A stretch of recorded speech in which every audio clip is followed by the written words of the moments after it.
and girls, children of all ages, freaks and geeks, trolls and derps alike. Welcome, welcome all. I am Mullet Mike, the host of Creepy Gaming, bringing you Creepy Gaming. Because I just said I was the host of it. Did you not hear that? Did you hear that? I know you did. If you joined us last time, we went over a spoiler-free version of Five Nights at Freddy's 3.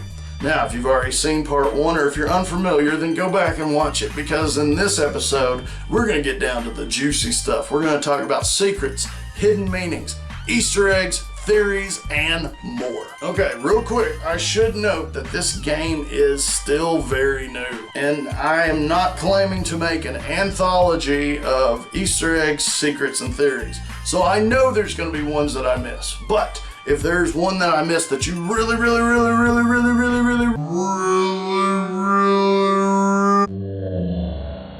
want me to cover, then leave it down in the comments below. Without any further ado, turn the lights down and the volume up as we journey into some creepy gaming.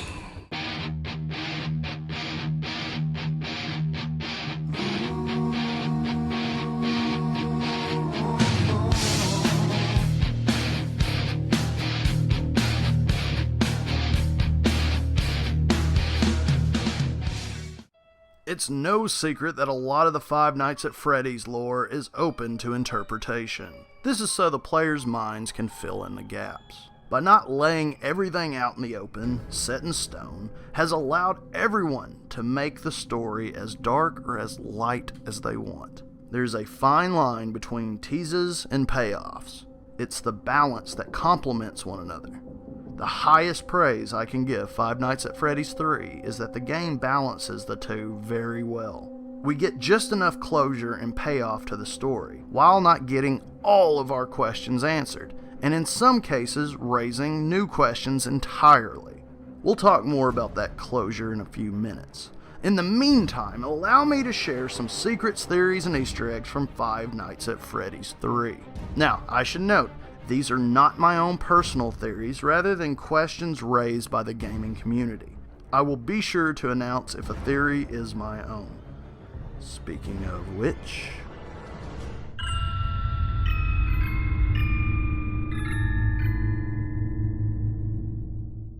in my previous Easter egg video on Five Nights at Freddy's 1 and 2, I proposed a theory in which the yellow suit that was reportedly taken was not, in fact, the Golden Freddy suit, as some may have speculated. Here's a clip of that segment. On night 6 of Five Nights at Freddy's 2, the phone guy declares that the suit went missing. Someone used one of the suits. We had a spare in the back, a yellow one. Someone used it. The newspaper article says that the killer was dressed as a company mascot. It never says anything about Golden Freddy. I think most people just assume that it is. Called it! It is revealed that Springtrap was in fact the killer. So was the purple guy. But that's probably because they are one and the same.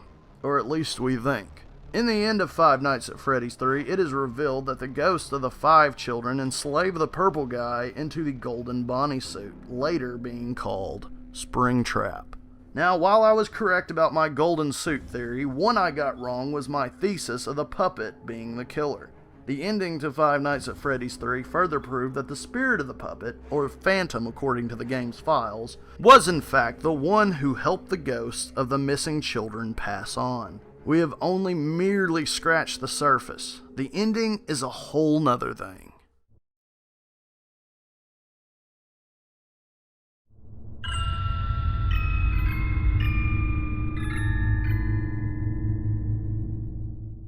So as most of you probably know by now, Five Nights at Freddy's 3 has at least 2 endings that we know for sure. If you didn't know exactly what to do on your first playthrough, then most gamers, myself included, were rewarded with the bad ending. For those unaware, there is a series of events that you must complete on each night in order to get the good ending. Triggering each of these will send you to a new section of the minigames, very reminiscent of the death minigames from Five Nights at Freddy's 2. Note, these are not the same minigames you play after each night, but rather something totally different. These include Balloon Boy's Air Adventure, Mangle's Quest, Chica's Party, Stage 01, that's clever, Shadow Bonnie Glitch Game, and Happiest Day. Each minigame has at least 2 ways of completion, the correct way usually consisting of bringing cake to the dead children. God, this game is dark. If all the games are completed correctly, then you are treated to the good ending, which is pretty much exactly like the other ending. This one just gives you a little more insight. Some players believe that this indicates that the souls of the missing children have been freed. Further proof of this can be seen in the ending screens of the games themselves. The good ending screen plays a peaceful melody as we look at the clearly lifeless heads of the animatronics. Now look at the bad ending screen. Notice the darker, creepier tone along with the glowing eyes, possibly indicating the souls of the children are still trapped within.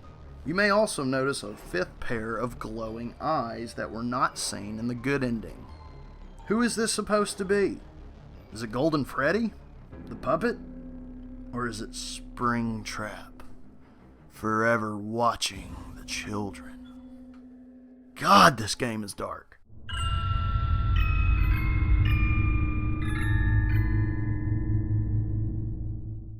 One character that I failed to mention in my previous videos was Shadow Bonnie. The reason for this is simple. I've just never encountered him. Sure, I've heard about him, but at the time of the second Five Nights at Freddy's, it was unknown if Shadow Bonnie was really meant to be in the game, a player-made mod, or a mere glitch.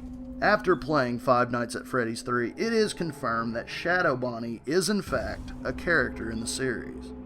Now, I'm not even going to begin to speculate on who or what the character represents.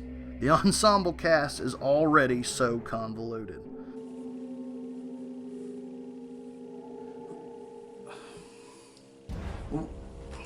Wait a minute! So, Bonnie is a ghost version of an already haunted animatronic that is possessed by the ghost of a dead child. Were they haunted before the kids? Wait a minute, or were they just computer programmed? Or was it the bite of 87? Did it have something to do with Golden Freddy? Whoa, what the fuck?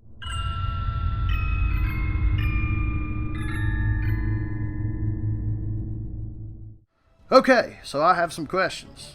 Recently, ScottGames.com released an image teasing the 4th game, dubbed The Final Chapter. That being said, I still have some questions. Hell, I have even more questions now. The image shows a newly designed Freddy Fazbear tipping his hat. We also see a release date as well as these disturbing Freddy heads. I'm really hoping this next installment gives us some more answers. I doubt everything will be revealed, and understandably so, but a lot of loose ends will have to be tied since this is supposed to be the final chapter. So in the meantime, maybe you can help me. If you know the answers to any of these following questions, then let me know in the comments below. I'm sure when the game comes out later this year, I'll be doing a follow-up episode and hopefully covering these then. Okay, I gotta calm myself down before asking these questions. I don't know if you've noticed, but I tend to get myself a little worked up sometimes when I overthink it. Whew, okay, here we go. And I think you'll find these as valid points, but maybe I missed something. Anyways, okay, I digress. Here's a question. Who is Purple Freddy? Who was the telephone guy? Whatever happened to Mike Schmidt? Was he Springtrap? In a place where cameras are everywhere, was there no evidence?